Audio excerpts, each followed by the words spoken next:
Hello, this is John Bruce for Trending Scope TV, reporting on the pressing concerns for LGBTQ+ rights under a renewed Trump administration. With Donald Trump's recent victory as president-elect and a Republican-majority Senate, LGBTQ+ advocacy groups are urgently evaluating the impact his second term might have on their rights. His campaign has amplified anti-trans rhetoric, from ads to speeches, one of which declared, "They, them, not you," to highlight Vice President Kamala Harris's support for gender inclusivity. Reports from Ad Impact reveal that Republicans spent around $215 million on anti-trans advertisements during this election cycle, and Trump's proposed policies directly target transgender rights. He has pledged to reinstate restrictions, including a renewed ban on transgender people serving in the military, which he previously enacted during his first term and which President Biden overturned in 2021. Trump's Agenda 47, his 20-point policy roadmap,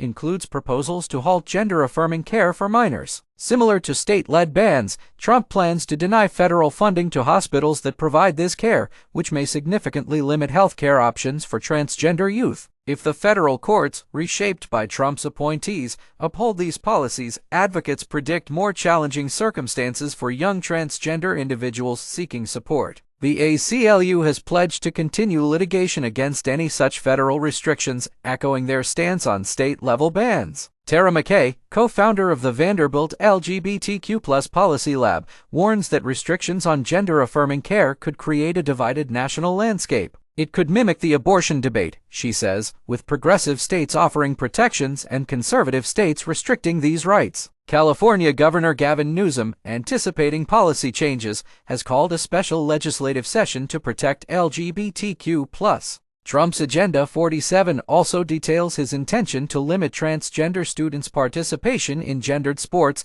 advocating for policies that would keep men out of women's sports by redefining Title IX, a 1972 federal civil rights law. Advocates warn that Title IX restrictions could redefine sex to exclude transgender students and broadly impact LGBTQ+ individuals in schools. Simone Chris, director of the Transgender Rights Initiative at Southern Legal Counsel, highlights that some states, such as Florida, have begun defining sex narrowly in educational settings, which could restrict transgender students' rights if enacted federally. A federal mandate could also affect identification documents, a concern Chris notes, as it impacts essential aspects of daily life, including employment, healthcare access, and housing. The impact of Trump's election has reportedly led to a 700% increase in calls to the Trevor Project's crisis hotline from LGBTQ+ youth. McKay's recent research shows that ongoing negative media and policy coverage of LGBTQ+ issues has a detrimental effect on mental health, particularly among teens and young adults. As Trump's team prepares to enter the White House in January, advocates and policymakers alike are watching closely to see how his administration's plans may impact LGBTQ+ rights and what challenges lie ahead.